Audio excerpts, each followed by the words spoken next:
meron na akong solusyon sa mabigat na lalagyan ng tubig. Siguro nakita nyo na to. Ito yung pinaglagyan niya, oh.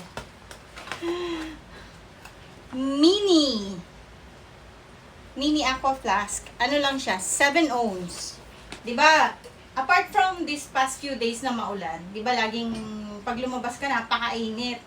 So, halos lahat ng tao dito sa Pilipinas, pag lumalabas, may daladalang water bottle.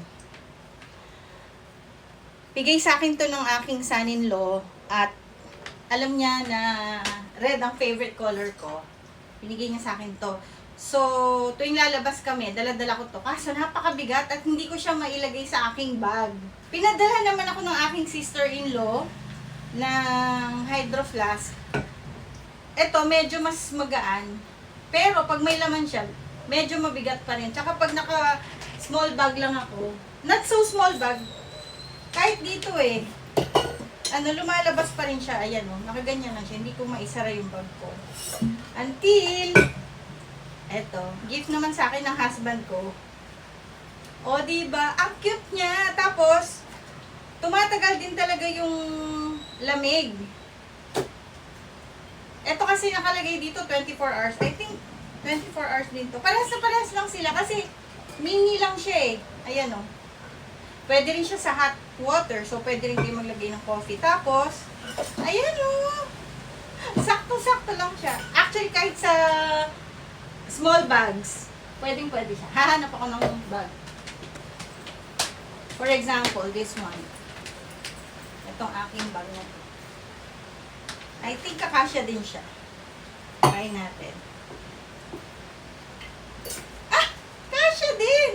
Or, actually, kahit ihiga mong ganyan yan, hindi naman siya didrip.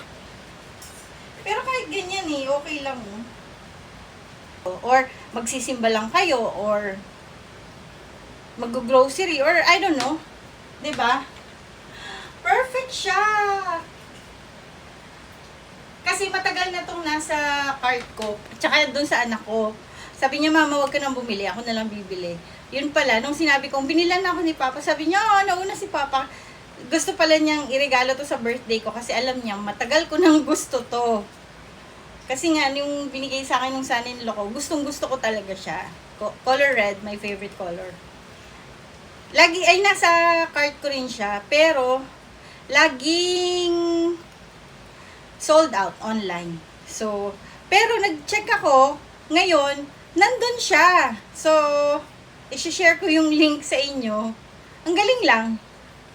Nakakatuwa. Maraming colors. Different colors of all. Yung colors ng Aqua Flask. Andun lahat.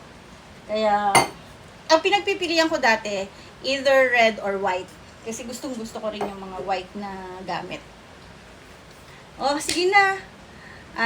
Problem solved na. Yun lang. Bye!